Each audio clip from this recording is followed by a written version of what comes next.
दोस्तों, इस समय वर्ल्ड पॉलिटिक्स में गजब का ही खेल चल रहा है। जो दोस्त थे वो दुश्मन बनते जा रहे हैं और जो दुश्मन है वो अब दोस्ती कर रहे हैं। पहले जो अमेरिका पाकिस्तान का साथ देता था, आज वो भारत के साथ खड़ा हुआ है।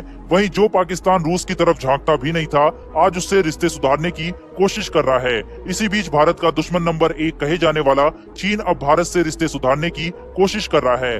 हाल ही में चीन के विदेश मंत्री की तरफ से ये बयान आया था कि भारत और चीन दुश्मन नहीं बल्कि पार्टनर्स हैं। वहीं अब जो खबर आ रही है उसने पाकिस्तान और अमेरिका में भी भूचाल ला दिया है। दरअसल इस महीने के अंत में चीन के विदेश मंत्री भारत दौरे पर आ सकते हैं। आप रेफरेंस के तौर पर स्क्रीन पर आर्टिकल भी देख सकते हैं। ये हिंदुस्तान टाइम्स का आर्टिकल है जिसमें लिखा हुआ है, Chinese foreign minister Wang Yi likely to visit India in late March. दोस्तों, यहाँ पर देखा जाए तो चीन भी अपनी फॉरेन पॉलिसी में शिफ्ट लेता हुआ दिखाई दे रहा है। अभी कल ही 6 घंटे से ऊपर की मीटिंग चीन और अमेरिका के बीच हुई थी।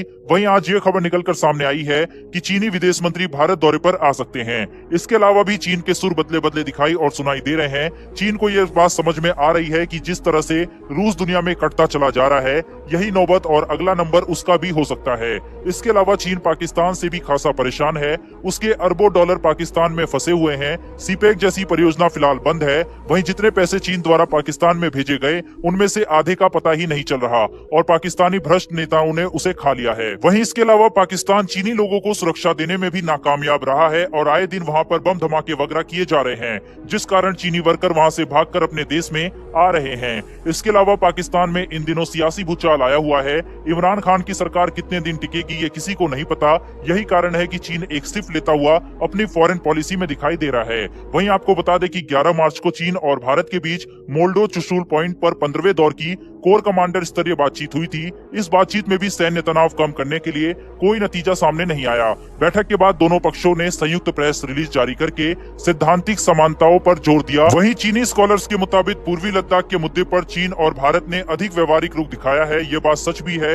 इतने ज्यादा रिश्ते खराब होने के बावजूद दोनों देशों के उच्च अधिकारियों ने एक दूसरे से गाली गलौज नहीं की। इसके साथ ही न तो भारतीय पीएम ने चाइना को लेकर कुछ कहा और न ही शी जिनपिंग की तरफ से भारत को लेकर कुछ कहा गया है।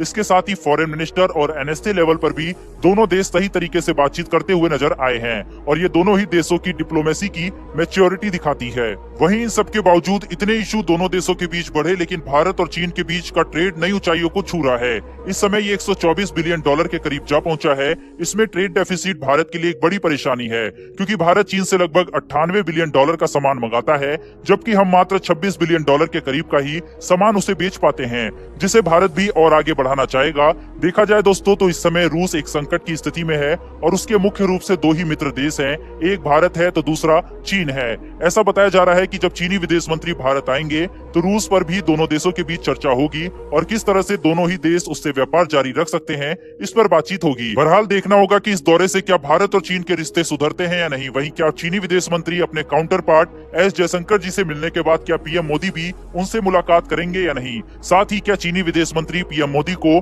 चीन आने का न्योता देंगे या नहीं। ऐसे कई सवाल हैं जिसका जवाब इस दौरे के बाद ही मिल सकेगा।